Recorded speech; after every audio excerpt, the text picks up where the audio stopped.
Again, that's going to be on Thursday, and it's going to be hard to say the exact timing of that right now. We're just going to have to wait till we get closer, because I think the storms that we get before that could impact the timing of the storms that happen on Thursday.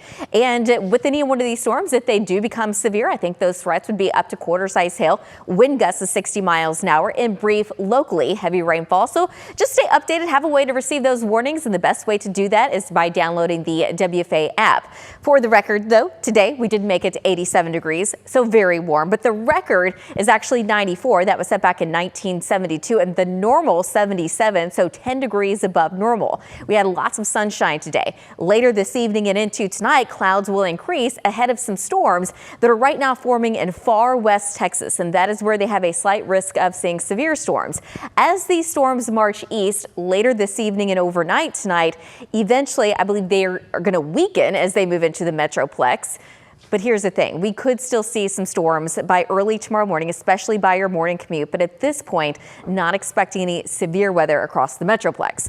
Tonight, or right now, though, very quiet, lots of sun, very warm. We're at 86 in downtown Dallas, 84 McKinney, 85 in Denton, 85 in Corsicana, 88 degrees right now in Meridian. Satellite and radar pretty quiet. We've seen a few clouds starting to bubble up outside, but really all the rain and storms is going to be far out to the west. But eventually, they will be making their way off to the east. This is going to be midnight tonight, and eventually we're going to see those showers and storms show up in our far western counties.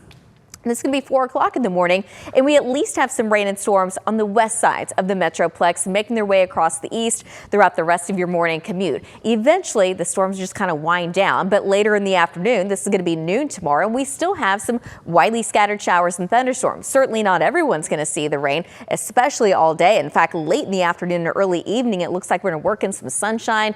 Temperatures are going to be warm, and then by the time we get into Thursday morning, we could do it all over again with rain and storms moving in from the west. Again, widely scattered. By the time we get into Thursday afternoon, Thursday evening, we still expect at least some showers and storms. But even this particular model data is showing that by Thursday evening, we at least have some dry time before more rain moves in by Friday morning. Friday afternoon and evening, still widely scattered showers and storms, but it's not going to be an all-day event. In fact, it looks like by about dinner time Friday evening that it looks pretty quiet again. So for tonight, temperatures drop down into the low to mid 60s, about 64 in Waxahachie, 66 tomorrow morning in McKinney, and then tomorrow afternoon, again, keeping in mind that it's not going to be an all-day rain. We're going to see at least maybe a little bit of sun.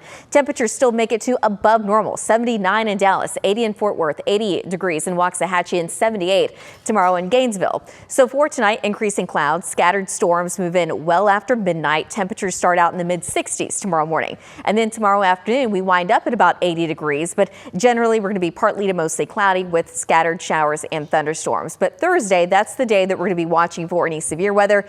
Again, if we do get any severe weather, it'd probably be a storm or two that could produce some small hail and damaging wind. By the time we get to Friday, still a pretty decent coverage of rain and storms. The coverage of rain goes down this weekend. In fact, that 30% looks like it's going to happen more so late Saturday night or early Sunday morning. Monday looks dry. Sunday even looks dry. And then looking at the second half of that 14-day, we see a lot of 70s and low 80s with just a couple of chances of rain. Jason, back to you.